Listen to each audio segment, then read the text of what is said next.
The entire car world has gone on and on about a rather successful moonshot that General Motors launched in July of last year. However, what's lesser known, it wasn't the first moonshot from General Motors. There was one about 4 or 5 years ago. Didn't quite slap you across the face as the Corvette. This one, it was more the beauty was below the surface, engineering focused, looked a lot like this. However, there was one catch. It never got the right engine. Now, fast forward a couple of years, I don't even know if this thing is still running down the factory assembly line, but it finally got the right engine, and it's magnificent.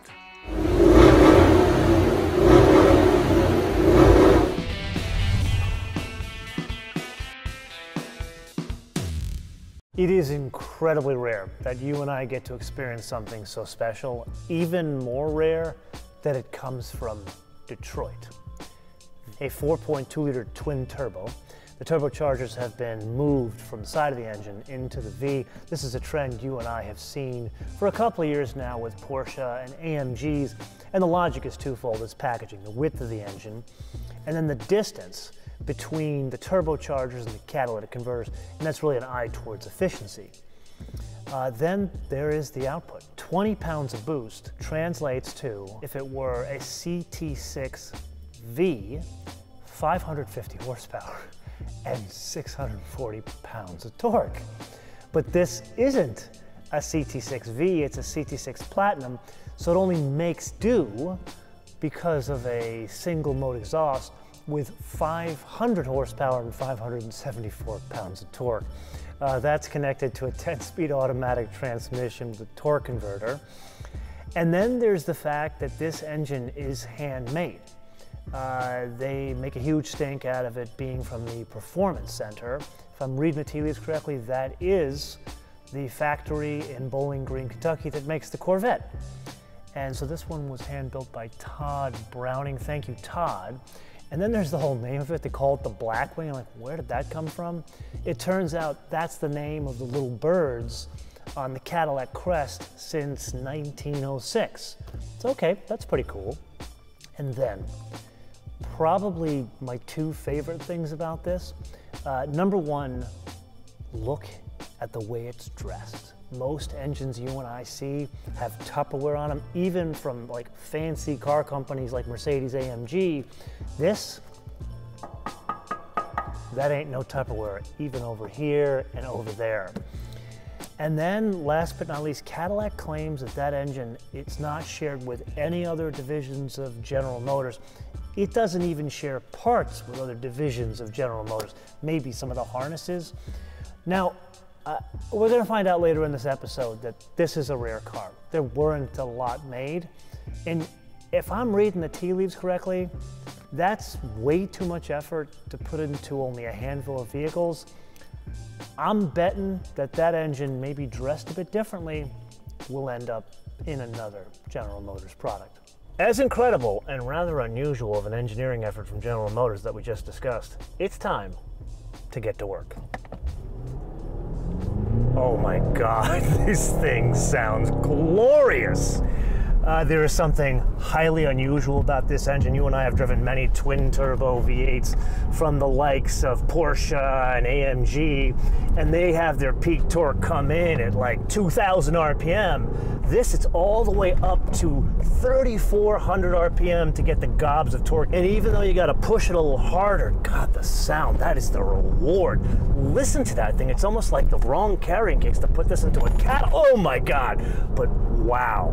So here's an obvious question. Aside from the power output, what are the differences between a CT6 Platinum, which this is, and a CT6V? After all, they both have the same engine and are the same carrying case for said engine.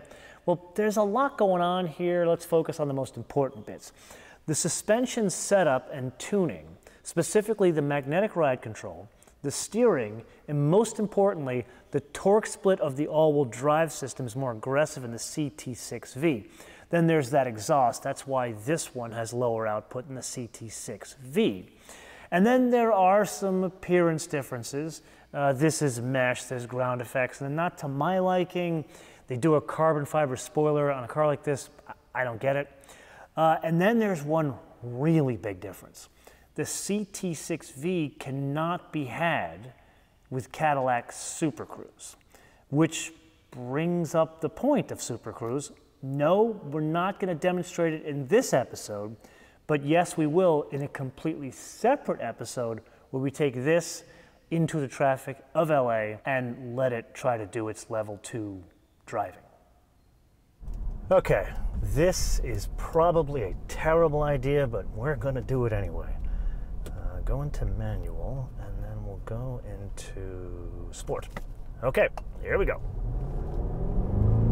This is, for the avoidance of doubt, a 122-inch wheelbase car, and oh, that's actually not so bad. That's actually pretty good. Now, granted, it's not a 911, but that, wow, does it go around corners incredibly well. Big function of magnetic ride control, which Cadillac and overall GM has perfected over many, many years. But the incredible thing going on here, and God, that sounds so good, it's not about squat or dive when it comes to driving dynamics in these cars, because they have very long wheelbases, so it's more controlled by virtue of the dimensions. Here, it's how can you control pitch? That's what's happening here. There's great control over the pitch. Again, great for the size vehicle it is. I would argue it's better than some high-performance sedan BMWs and Mercedes. It's that good. Now, for the avoidance of doubt, is it a track car? Absolutely not. Yes, it is indeed that time again to play your favorite game of mine, the options game, with something we have not seen in a long while, a Cadillac, and a very special one at that. 2019, yes, I said 2019, Cadillac CT6 Platinum all-wheel drive. Now, before I share with you the base price, I feel it important to remind you yet again that underneath that hood is a hand-built twin-turbo V8. Hand-built. With that, manufacturer suggested retail price, $95,795. Now look, man, if you want old Todd, with his two hands, to assemble your engine, it don't come cheap, especially when you consider the most basic CT6 now on offer with the V6. There's no more four-cylinder. That's 60 grand, so we're really paying 36 grand, and this car has no options. Well, this one's got one. It's 20-inch platinum 5-spoke wheels, $700, but everything else is fitted as standard.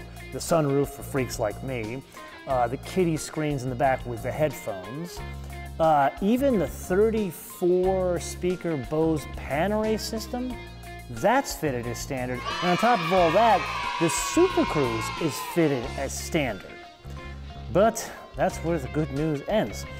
You see, the government, they want to take their pound of flesh, gas guzzler tax, $1,300. Maybe you could send the bill to Todd.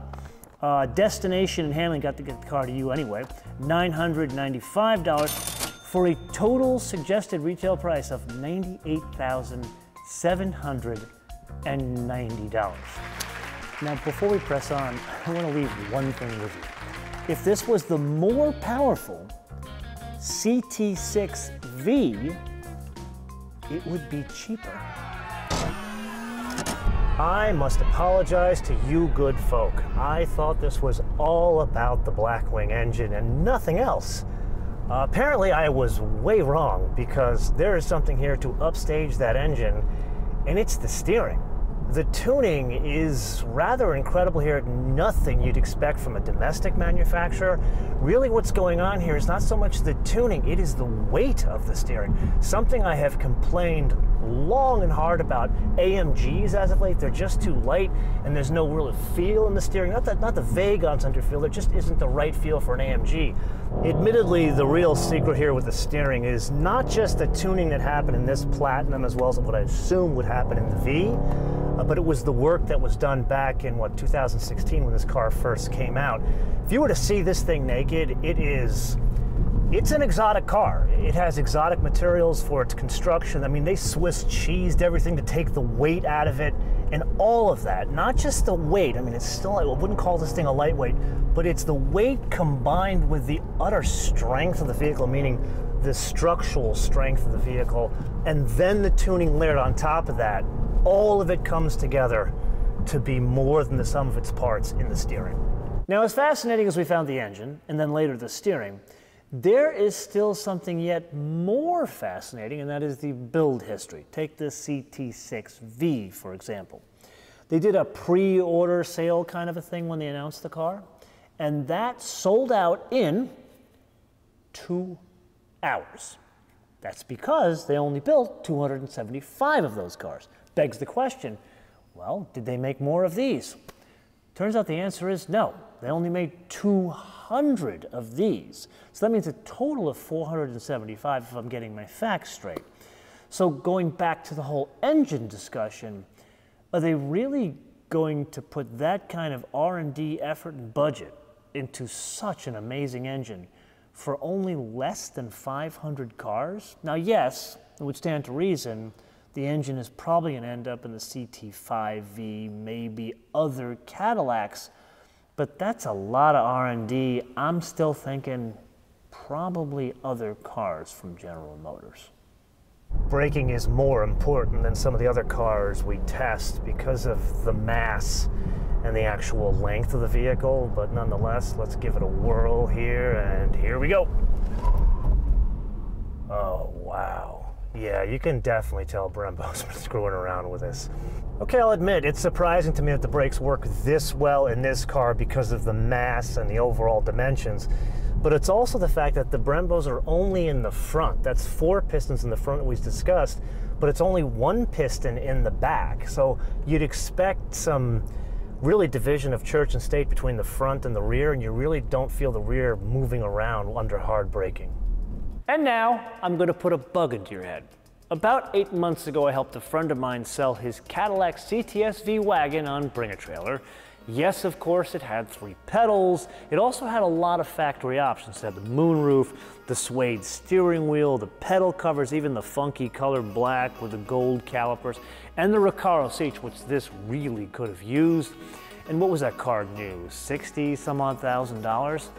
His had a lot of miles, like 50,000 miles.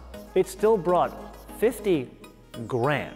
Now, I don't got no crystal ball, but I am gonna say they made more of those than they did of these.